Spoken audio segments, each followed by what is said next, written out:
Vamos ler 4 versículos aqui em Gênesis. O primeiro deles é o versículo 2.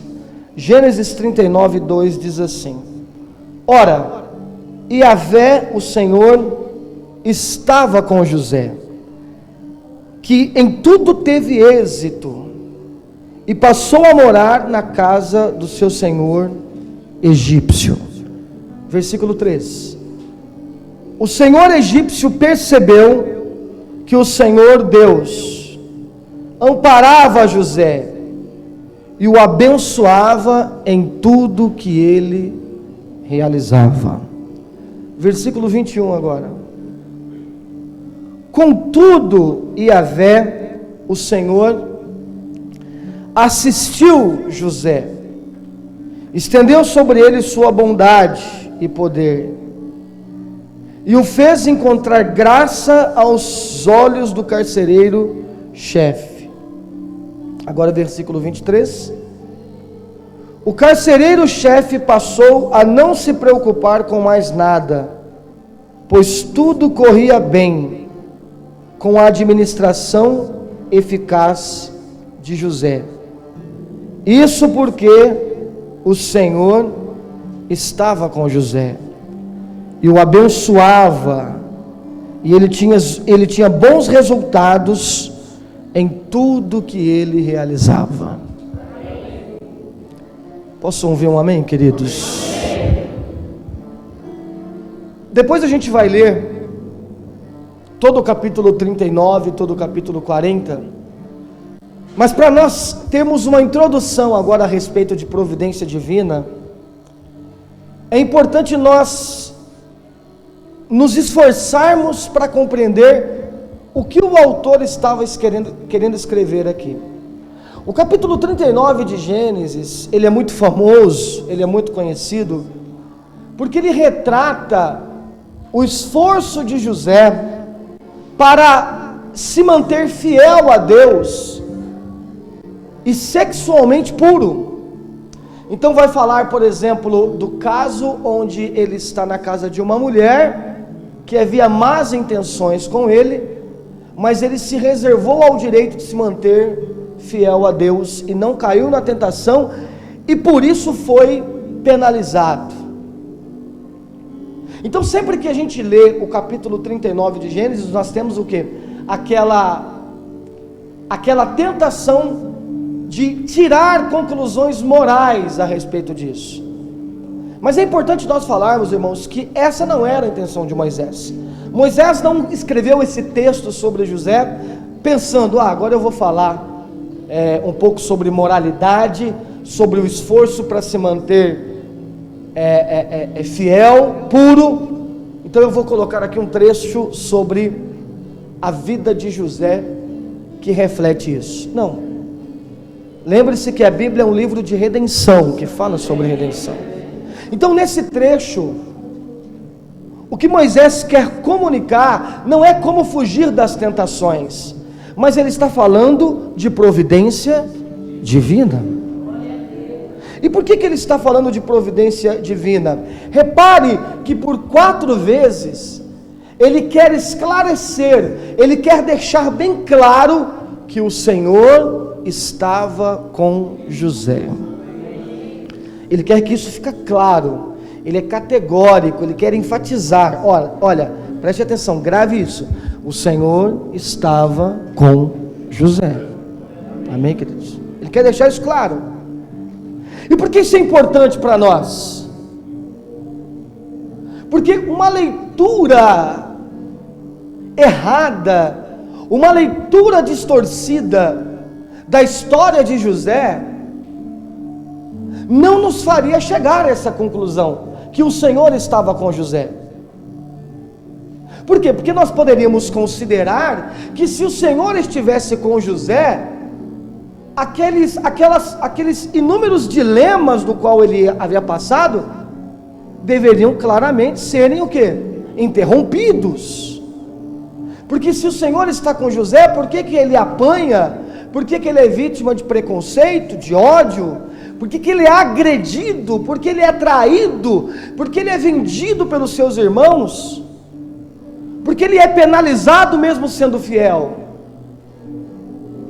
Repare, querido, o quanto nossa teologia, ela se opõe à maneira que a Bíblia trata os nossos eventos cotidianos.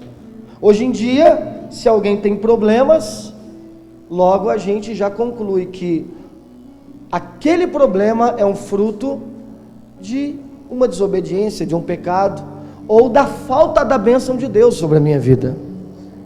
Não é isso?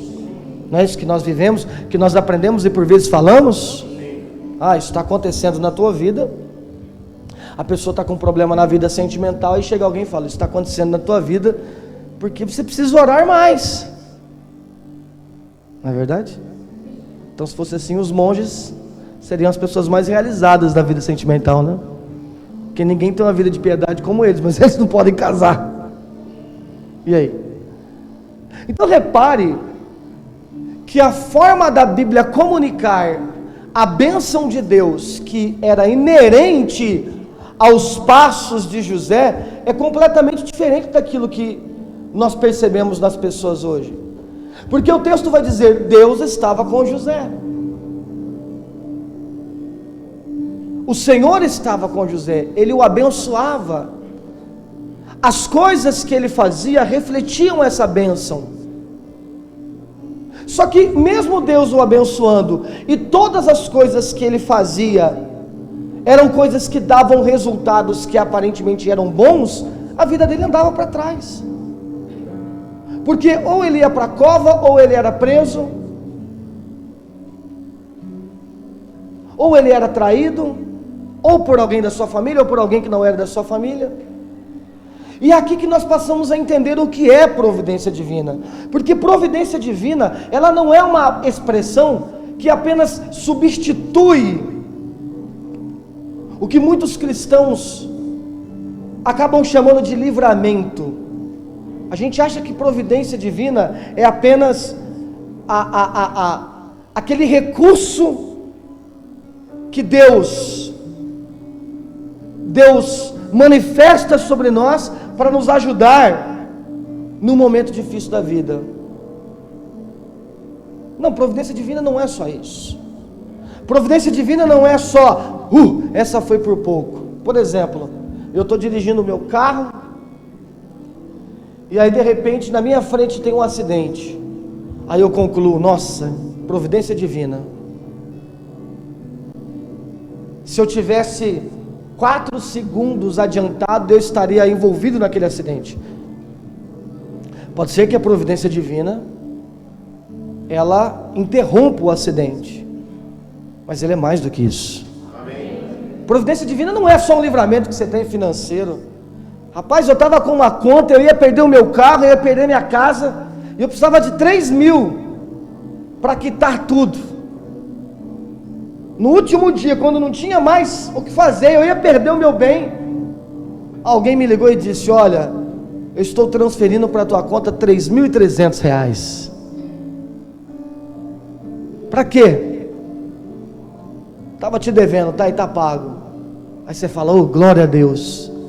Deus mandou os 3.000 da conta e ainda o dinheiro do dízimo. Os R$300. Graças a Deus. Que providência divina, que livramento. A providência divina é mais do que isso. A providência divina não abrange apenas, essa foi por pouco. Preste atenção, porque a providência divina, ela também abrange a fatalidade, a tragédia, o acidente, os problemas. E é aqui que a coisa começa a ganhar peso e você começa a dizer, agora é a parte da desconstrução, porque é muito difícil aceitarmos essa ideia. Mas não é um ponto de vista do pastor Machado, não é um ponto de vista de alguns cristãos reformados. Essa é a ideia da Bíblia e nós temos que nos atentar para a ideia da Bíblia. Amém, queridos? Então, antes de explicar um pouco mais sobre providência divina, eu preciso dizer para vocês que a falta da convicção correta, da compreensão exata de providência divina, ela tem levado a muitos equívocos. E não apenas equívocos teológicos, mas equívocos em toda a humanidade. Porque a humanidade, ela precisa de uma explicação. Se você chega como um bom ateu e diz assim: olha, você está com esse problema, vamos colocar um problema de saúde, câncer. Você está com essa questão, com esse problema, porque simplesmente tinha que estar. Aceite. O homem é assim, o homem morre. Isso não responde. Saber que eu vou ter uma vida de, sei lá, 60, 70, 80 anos, e depois eu vou morrer e eu não sei para onde eu vou, isso não responde, isso não sana a ansiedade, as dúvidas que há nos corações. Por isso as pessoas têm medo da morte. Por quê? Porque eu não sei o que vai acontecer depois. Então o homem, ele quer uma resposta sempre para as dúvidas que o cercam. E a palavra de Deus, ela nos ensina, através da doutrina de providência divina, como resolver essas dúvidas. Só que o problema é que, na maioria das vezes, essa palavra que é santa, ela está em contato com o homem que não é santo. E o problema é que, na maioria das vezes, esse homem que não é santo, esse homem que é carnal, ele acaba não compreendendo a doutrina de providência divina, e ele então cria para si novas ideias que tentam responder o porquê das coisas. Irmão, eu como pastor preciso ser muito sério no meu posicionamento, e eu não posso responder a você a respeito das suas questões naquilo que eu penso, naquilo que eu acho, naquilo que eu creio ser melhor. Nós temos que ser adultos e maduros o suficiente para respondermos de acordo com o que a palavra de Deus fala. Nessa igreja eu já perdi muito amigo, porque eu tive que responder, não era amigo, né? Senão não teria perdido, mas eu já perdi muitas pessoas por ter que responder exatamente como a palavra pedia. Então, antes de falar o que é providência, vamos falar algumas linhas, algumas ideias que tentam interpretar essa relação entre um ser superior e um ser inferior, um ser eterno, um Deus, um Criador e o homem. Existem muitas, e o problema é que essas linhas de pensamento, geralmente filosóficos, elas entram sorrateiramente dentro da igreja, e as pessoas acabam num ato meio que sincretista, ecumênico, né? As pessoas acabam, digamos que, segmentando o seu relacionamento com Deus, só que balizado por essas doutrinas do mundo. E a chamada para a Bíblia é: cuidado com isso, cuidado com o ensino falso, porque se há sã doutrina, porque existe o ensino falso. Então depois eu até posso mandar para vocês as anotações que eu tenho. Mas, por exemplo, nós temos o deísmo. O que é o deísmo, pastor? Nunca nem ouvi falar, não sei se existe. E ele é muito presente. O deísmo é uma forma de se acreditar em Deus, ou seja, você tem o ateísmo, que é alguém que não crê em nada em Deus, e tem o teísmo, que é alguém que acredita em Deus. E no meio você tem o deísmo, que seria uma forma de se acreditar em Deus, mas não institucionalizada, ou seja, então não existe igreja, não existem regras, não existem livros que abordam doutrinas centrais que precisam ser seguidas. Do contrário, você tenta explicar Deus da forma mais racional e, se possível científica. Então isso é o deísmo. E essa visão, ela vai entender que Deus, Ele criou o mundo, só que Ele se afastou do mundo. Um exemplo para você ter ideia, é igual o cara que faz o relojoeiro. Ele faz o relógio, dá corda, e agora o relógio passa a funcionar sozinho. Então essa é a ideia que se tem, que tudo funciona como uma máquina. Deus, Ele criou, Deus estabeleceu as coisas, só que agora tudo acontece de acordo com as suas causas secundárias. Ou seja, então agora a responsabilidade é totalmente do homem. Então logo Deus é só um observador. Deus é alguém que apenas está observando as coisas que estão acontecendo e nunca interfere naquilo. Irmãos, isso é muito sério. Isso está presente em muitos altares que estão pregando a palavra. Quando nós assumimos a responsabilidade para muitas coisas, é uma forma minimalista ou inconsciente de se expressar como um deísta. Quando eu sei que o Senhor, através da sua palavra, está se manifestando, se opondo a alguma das minhas intenções, mas eu assumo a responsabilidade e eu digo, não, isso aqui eu faço. Deus não tem nada a ver com isso aqui. Já ouviu essa expressão?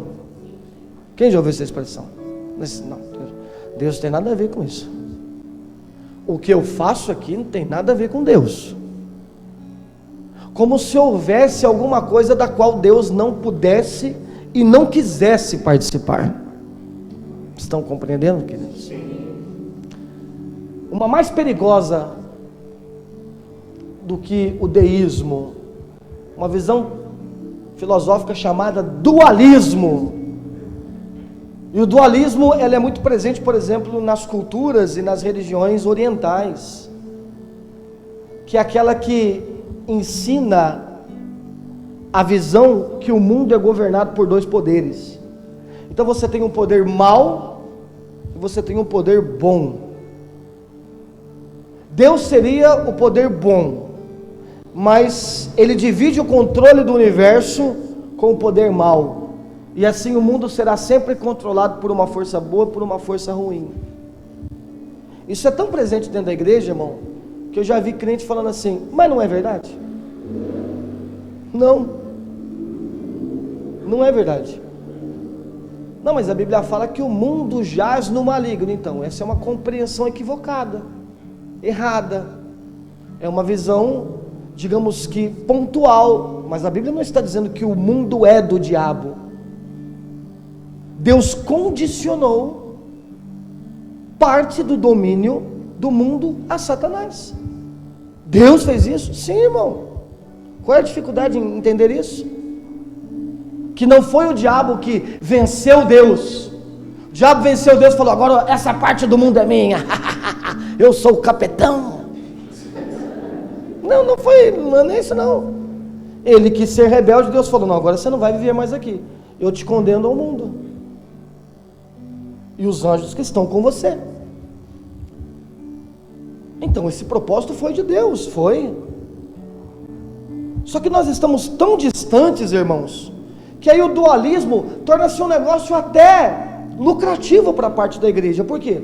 Porque aí vem um sério vício que a igreja incorpora com ela agora, e uma das práticas que são novas, não é antigo não, é novo, que está incorporada à igreja agora, é que é a ideia de batalha espiritual. Isso é uma forma inconsciente de dizer que nós acreditamos em dualismo. Não, eu estou em batalha espiritual. O que é batalha espiritual? Me explica. O que é batalha espiritual? Aí é o cara que vai, por exemplo, entrar em batalha espiritual 90 dias para ele ter uma cura. Ou seja, ele serve um Deus que, ou de repente é muito mal, porque tem que esperar 90 dias para ele curar. Ou seja, então é quase que você ir pedir o benefício no INSS. Esse Deus deve trabalhar na caixa, né? Você tem quase que implorar, você tem que quase escrever assim na testa, pobre. Então são 90 dias de campanha, de batalha espiritual para Deus me abençoar. Ou esse Deus é um Deus extremamente negociador, e por isso você precisa desse esforço todo, ou ele não é um Deus tão forte assim, porque você precisa 90 dias para vencer o diabo. Não, irmãos, não existe batalha espiritual. Não existe, pastor? Não há um duelo entre trevas e luz, e um querendo ser mais forte que o outro. O que existe é uma tentativa de Satanás em se rebelar, e ela já foi julgada e sentenciada por Deus. Ele já está vencido. E isso ficou testificado fisicamente quando Deus dá o seu filho para viver aqui na terra, e ele achando que era alguma coisa, e Deus mostra para ele: nem naquilo que você se move hoje, que é a morte, você foi capaz de me deter, porque meu filho ressuscitou.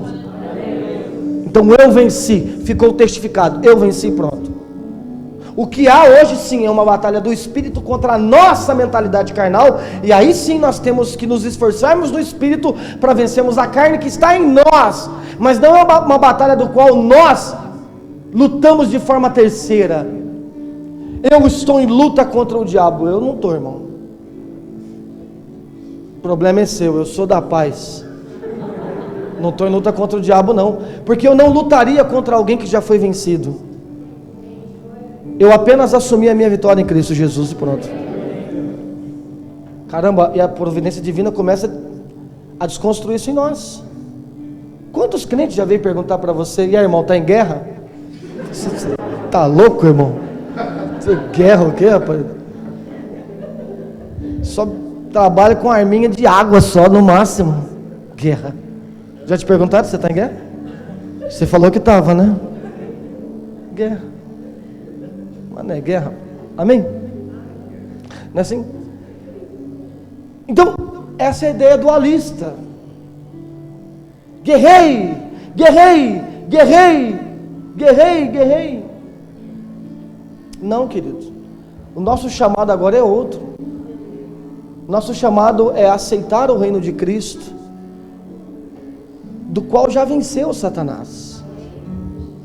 Amém, queridos?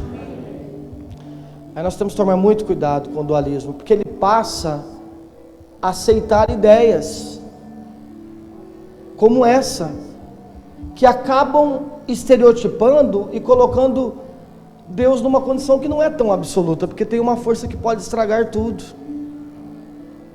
Irmão, Deus te deu a bênção, mas cuidado, porque o diabo pode tomar. Como assim o diabo vai tomar? Já te ameaçaram do diabo tomar a bênção que Deus te deu? Mas como assim? Deus ortogou e me deu algo e o diabo toma? Então são ideias que elas acabam focando em nós e tirando a soberania de Deus. Só que a providência divina, ela vai falar tudo sobre soberania. Amém, queridos? E a providência divina, ela é fantástica, porque ela trabalha algo em nós tremendo, porque ela tira, ela nos conforta tanto, que ela tira algo que o homem quer ter muito, que é o controle das coisas.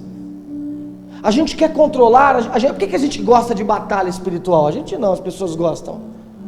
Porque o cara quer controlar, ele quer falar: eu vou lutar e vou vencer. Só que às vezes ele luta e não vence. Quem é que muitas vezes já lutou e não venceu? Direto, pastor, né?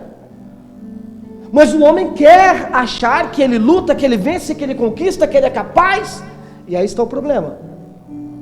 Só que a providência divina desconstrói essa ideia e nos coloca no nosso lugar. E qual é o nosso lugar? Nosso lugar é como criatura, alguém que depende unicamente, exclusivamente e totalmente de um ser criador, que é Deus. Essa é a realidade. Então ela trabalha isso em nós. Amém? Ela nos muda, porque nós passamos então a depender, a descansar no Senhor. Uma outra ideia aqui, só para ter um pouco de informação, é o panteísmo. O que é o panteísmo? O panteísmo pode não ser tão assim comum para vocês, mas a ideia do panteão, por exemplo, o panteão romano era um local onde se tinham várias divindades, e essas divindades, elas eram, digamos que, absorvidas por questões da natureza. Então você tinha lá o Deus Sol, você tinha o Deus da fertilidade, a deusa, né? Deus do amor, Deus de várias coisas, Deus das águas. Então a ideia do panteísmo é que existe um Deus, só que, ou existem vários deuses, só que a criação é o que reflete esse Deus, ou seja, Deus é o que está criado aí na natureza. Então, ela absorve Deus e ela constitui o próprio Deus. Então, você vai ver muita gente dizendo assim: não, para mim eu acredito em Deus. Deus para mim é o sol. Eu acredito em Deus. Só que eu acredito em Deus como se fosse a natureza. Já viu alguém dizendo isso? Isso é importante a gente saber para dar uma resposta. Não que a natureza não reflita Deus, mas ela não é Deus. Eu acredito em Deus. Deus para mim é o mar. Quando eu vou no mar assim eu vejo Deus, né? Tem uns que dizem: não, eu acredito em Deus. Deus para mim é o dinheiro. Isso é o panteísmo, que é a ideia de se fracionar um único Deus, que é o que nós cremos, e delegar, digamos que, as qualidades, as expressões desse Deus, aquilo que nós vemos. E para terminar, mais algumas aqui. Há uma visão, e essa visão ela é muito presente dentro da igreja, que é o indeterminismo. E o indeterminismo vai afirmar que o homem não está sujeito a nenhum controle. Então nada acontece porque é planejado por um controlador ou por um poder. Ou seja, é o homem que determina tudo. Isso é muito presente, por exemplo, na doutrina de livre-arbítrio, por exemplo. Porque na doutrina de livre-arbítrio, quem decide tudo é você, querido. Deus vai lá e faz o plano de salvação. Vou enviar, vamos lá.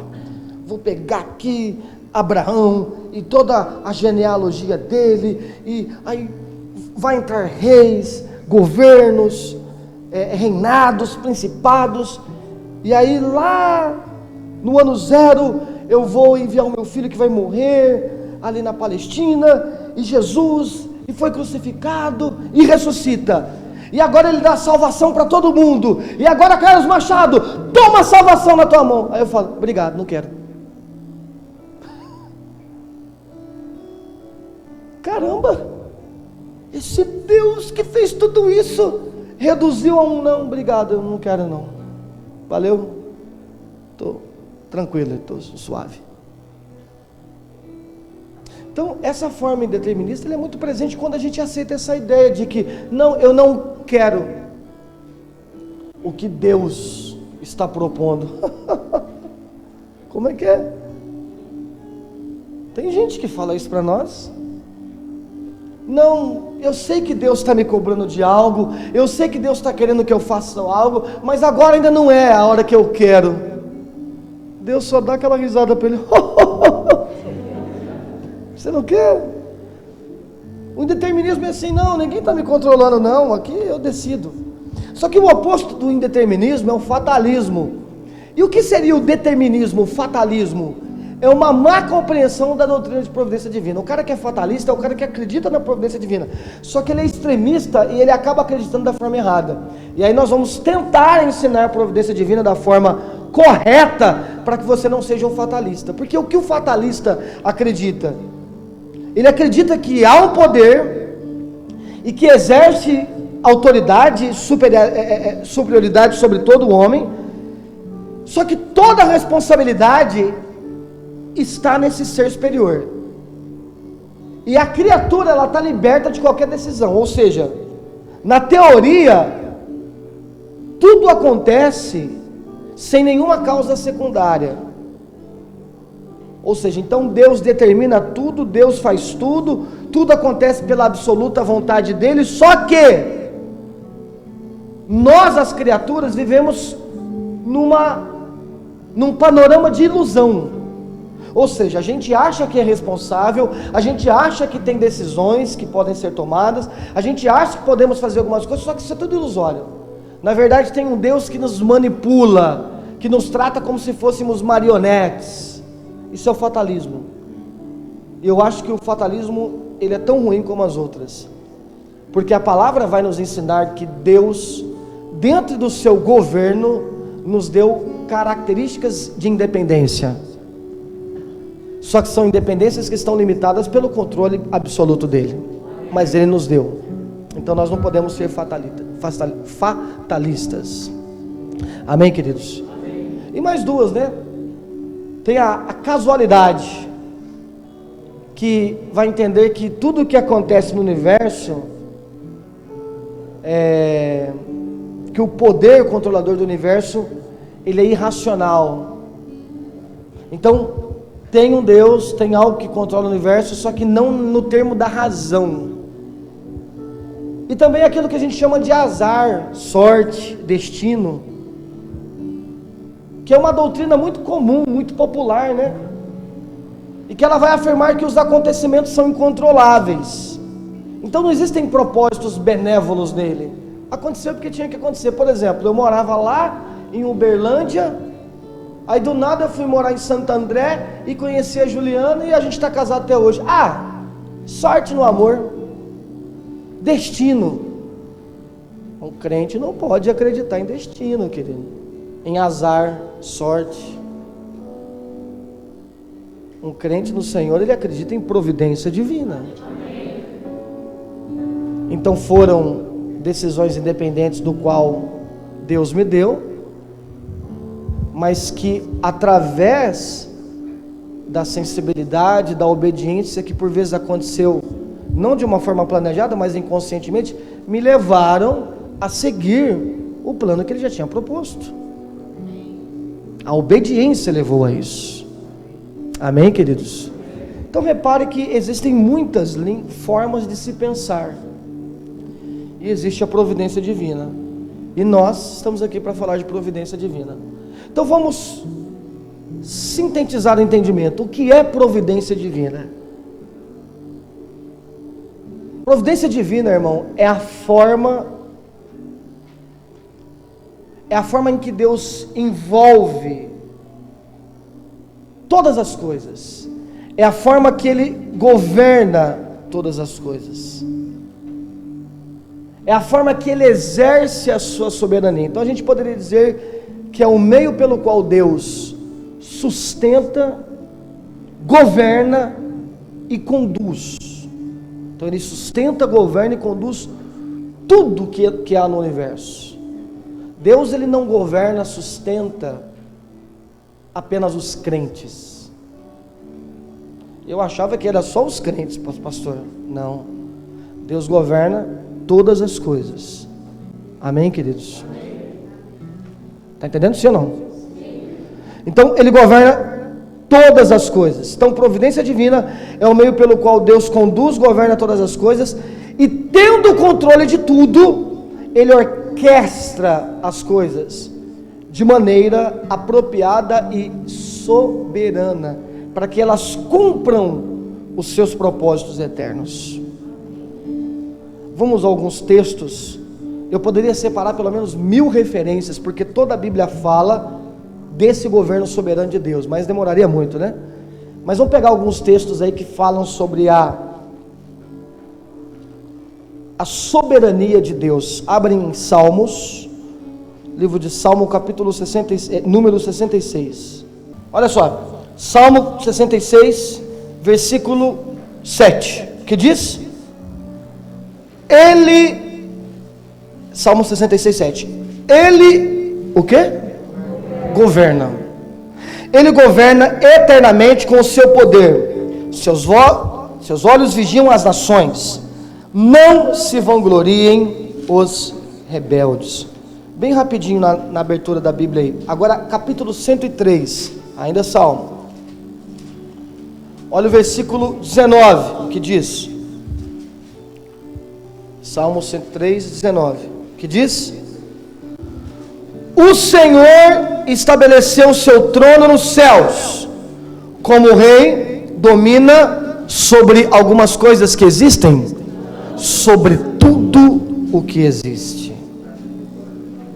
Nada sai do controle de Deus. Tudo está no controle de Deus. Amém? Entendeu porque nesta época de coronavírus, alguém que acredita e confessa a providência divina, acaba tratando isso com uma forma muito diferente de alguém que não acredita em providência divina?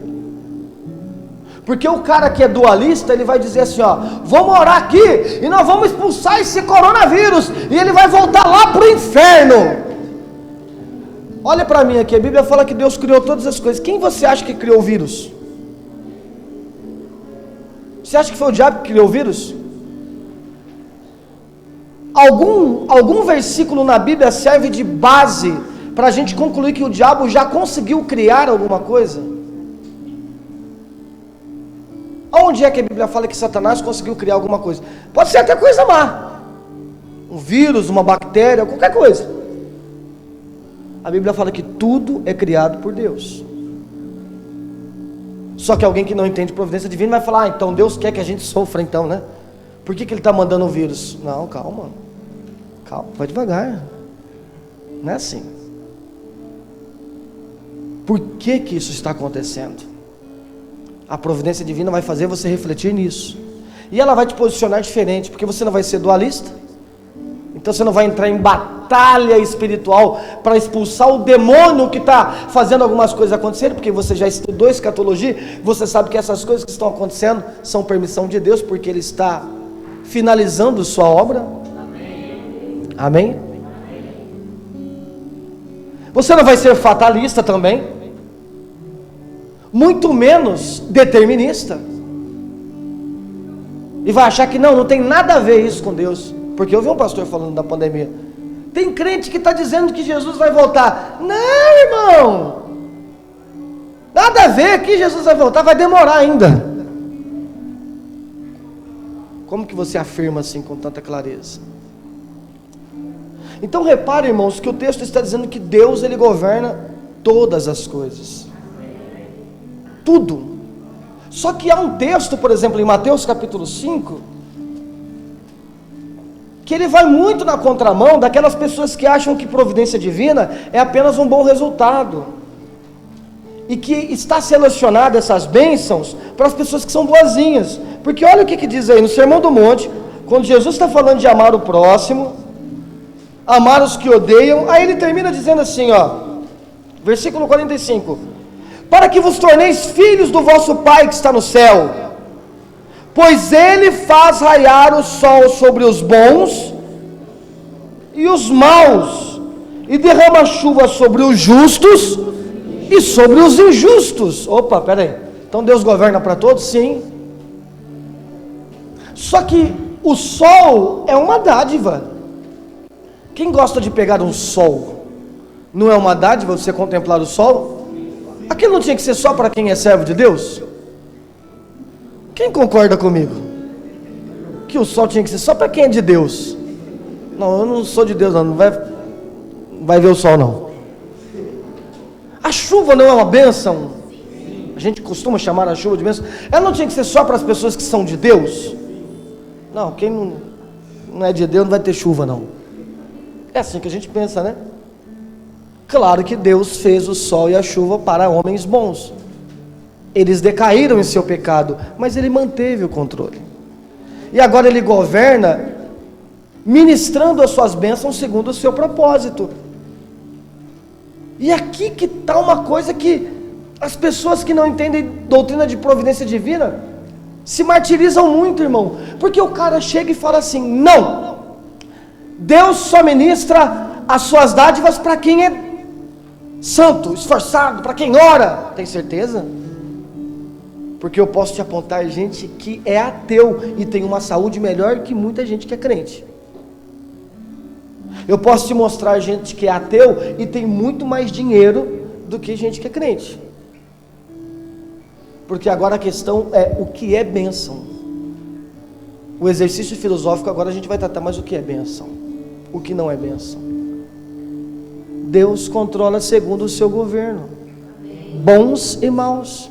E por vezes, Ele prospera os seus servos, como amostra da sua fidelidade e do que Ele vai fazer plenamente na eternidade. Só que por vezes Ele empobrece. Foi Deus que empobreceu Jó, irmãos? Foi Ele que permitiu Satanás tocar ou não? Sim. Ou era um dualismo, era uma batalha espiritual? Era uma batalha espiritual? Pelo contrário, a oração de Jó, ele disse que Deus me deu e ele o quê? Quem era que estava a serviço de Deus? O próprio diabo. Vai lá, pode tocar então, se você quer, toca. não havia uma força dual. Opa! Isso precisa ter muita maturidade para entender isso.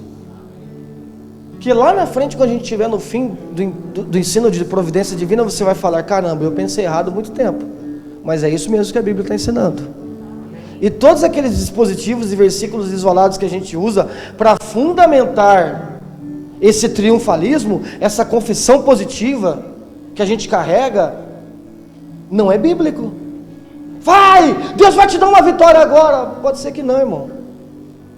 Aliás, aquilo que você está pedindo, pode ser que Deus nunca te dê aquilo. E você vai lidar como com isso? Não, está amarrado. Está amarrando Deus? Né? Como assim? Me explica melhor. Amém? Olha como nós precisamos de uma forma pura de ler a Bíblia. O Espírito Santo está nos dando essa oportunidade agora. Amém? Vamos. Tem bastante referência aqui, só que eu estou olhando o relógio, está passando um pouco tempo. Depois eu posso te passar o esboço, ou o pessoal que vai colocar o vídeo coloca os versículos embaixo. Mas eu quero, olha esse texto de Colossenses, você conhece, claro. Colossenses capítulo 1, que fala um pouco sobre providência divina também. Talvez seja o texto mais enfático do Novo Testamento, né? Diz assim, capítulo 1, Colossenses, não vamos ler o 17 não, vamos ler o 16. Porquanto nele foram criadas todas as coisas, nos céus e na terra, as visíveis e as invisíveis, sejam tronos ou dominações, sejam governos ou poderes, tudo foi criado por Ele e para Ele. Ele existe antes de tudo o que há, e nele todas as coisas, o quê? Então Ele não apenas cria e deixa as coisas agora soltas.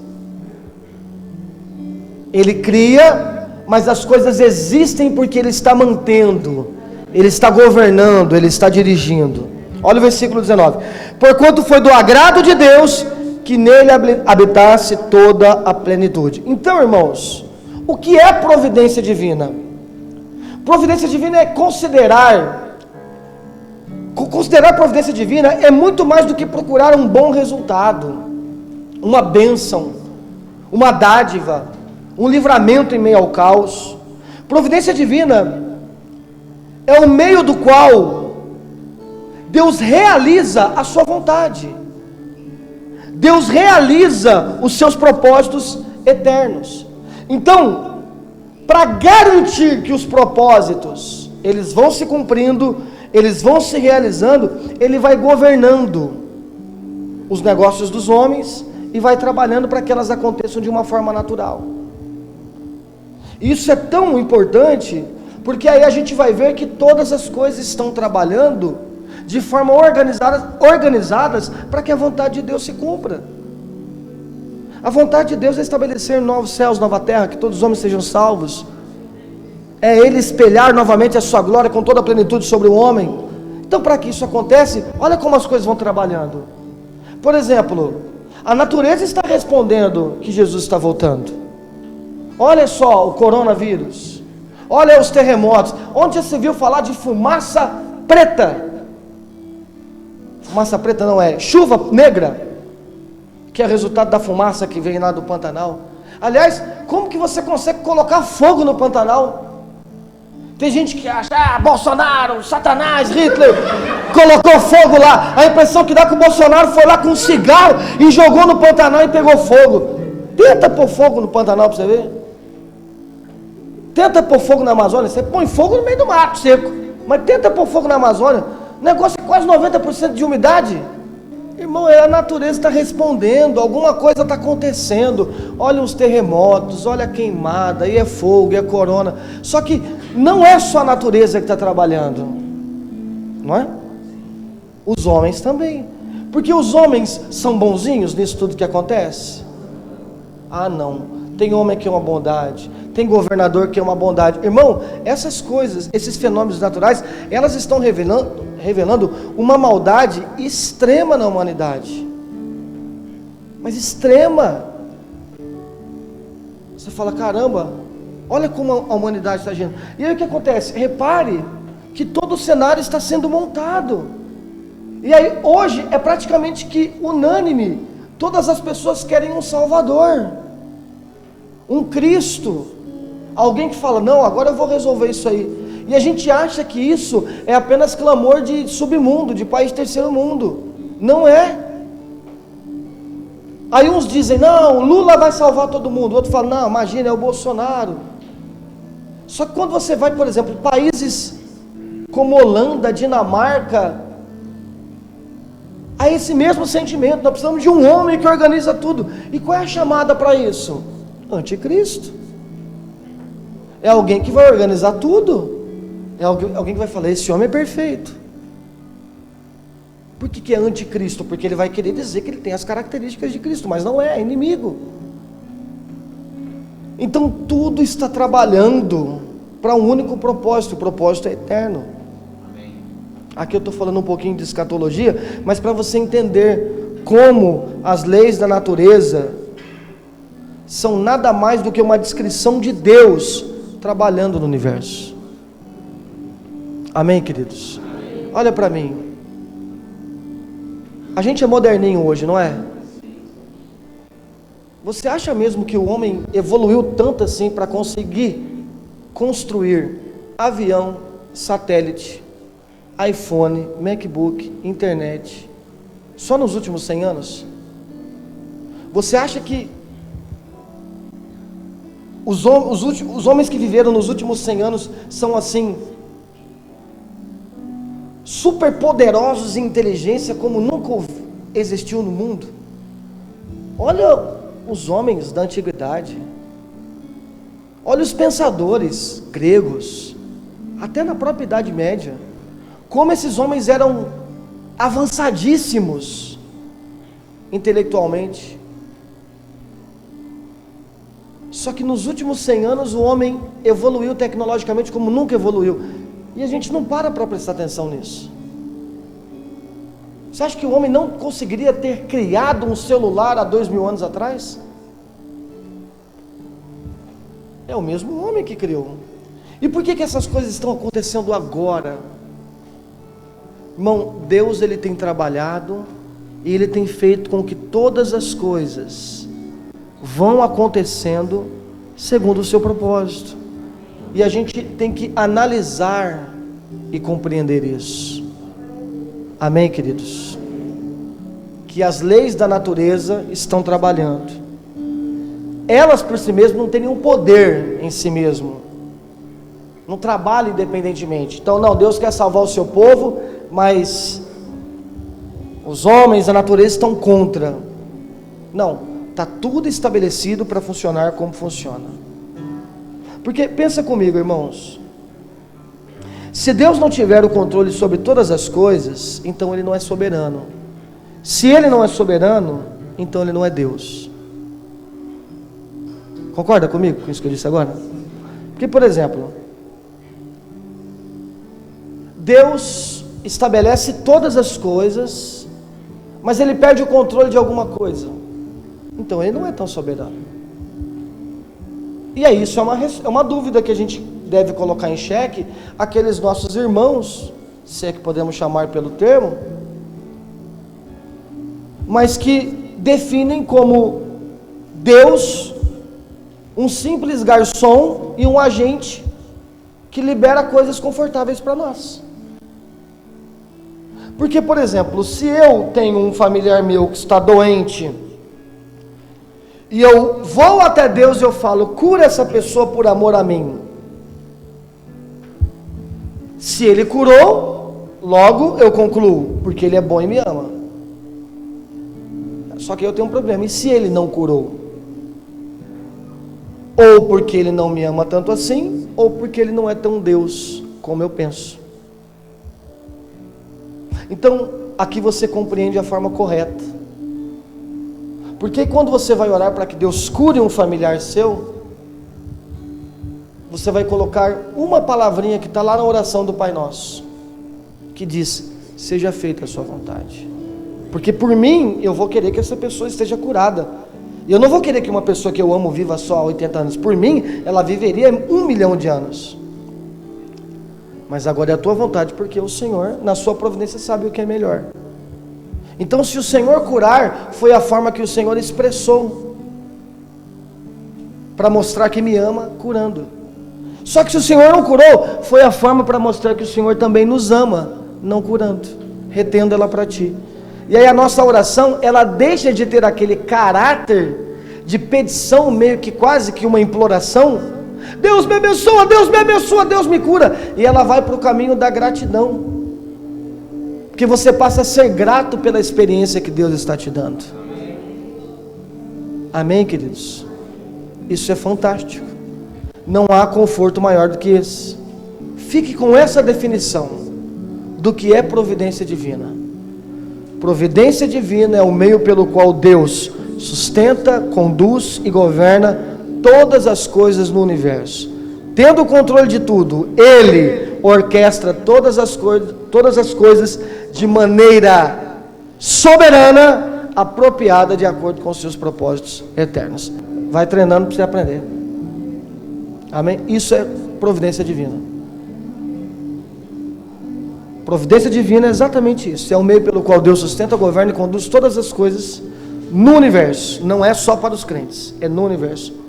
E tendo o controle de absolutamente tudo, Ele orquestra de maneira apropriada e soberana, com o único propósito de cumprir os seus acordos, os seus desejos, objetivos que são eternos. Amém, queridos? O que mantém a providência divina é um tripé. São 3 plataformas que mantêm a providência divina. Wayne Grudem, um dos maiores teólogos contemporâneos, na Teologia Sistemática, que é um livro que, se você tiver a oportunidade de comprar, eu te indico comprar, muito bom. Ele vai dizer assim: podemos definir providência divina assim: Deus envolve de forma contínua com todas as coisas criadas, de modo que Ele, 1. Mantém a existência e preserva as propriedades com as quais Ele criou. 2. Coopera com as coisas criadas em toda ação, dirigindo as suas propriedades distintas para causá-las a agir como agem. E 3. As dirige para cumprir os seus propósitos. Então aqui vem o tripé de providência divina. Lembra que nós aprendemos sobre isso? Cooperação, governo e preservação. Nós vamos falar mais disso semana que vem, em nome de Jesus. Preservação, governo e cooperação. Vai ficar muito bom semana que vem, porque nós vamos entender, por exemplo, o porquê que Deus usa Faraó, por exemplo. Por que Deus endureceu o coração de Faraó? Não é isso que a Bíblia fala? Quem foi que endureceu o coração de Faraó? Foi o diabo? Na Bíblia fala, foi Deus endureceu. Por que Deus trabalha na vida, inclusive daqueles que são ímpios, para eles cooperarem com os seus planos? Por exemplo, Nabucodonosor foi um outro. Que é um outro? Assuero. E a Bíblia vai falando a todo tempo. Você entende por que, por exemplo, tem crente que tem dificuldade com Constantino? Ah, Constantino era um pagão e que estatizou a igreja, mas a igreja tem que romper com Constantino. Por que Deus não podia usar Constantino? Sendo que ele usou praticamente todos os outros imperadores, a todo tempo.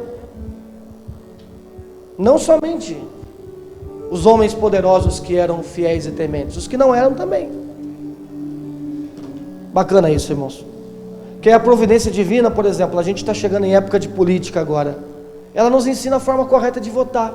Você não precisa de um guru. Pastor Machado, em quem eu voto? Eu posso te ensinar sobre política, e tendo essa interpretação, você vota em quem você quiser. Mas a gente não tem que chegar aqui e falar assim: não, o Brasil precisa de um presidente crente.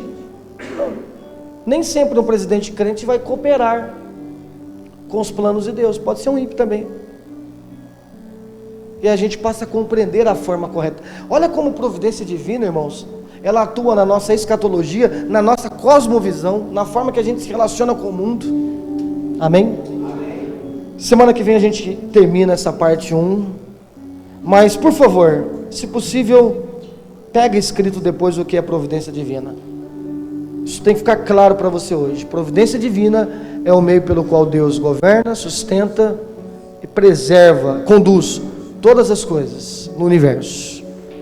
Tendo o controle de tudo, Ele orquestra de maneira apropriada e soberana para conduzir tudo de acordo com o seu propósito eterno. Amém?